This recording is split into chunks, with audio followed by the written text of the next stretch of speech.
Explain it right now. I'm just really happy. There's a lot of nerves, a lot of excitement going in tonight, and I'm just happy that I got picked pretty early. I didn't know they were going to trade up to the fourth pick, but I knew they were trying to do something to get early in the draft. So, it was just a decision between me and my agents, and Atlanta was the one place I did work out for.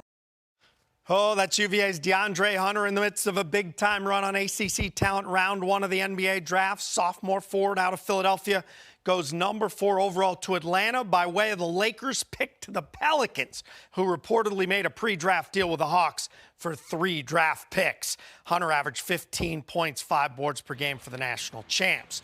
Hokies guard Nickeil Alexander-Walker joins Zion Williamson in New Orleans as he was the 17th overall pick to the Pelicans. It's been 33 years since a Virginia Tech player has been chosen in the first round of the NBA draft. That was Del Curry in '86.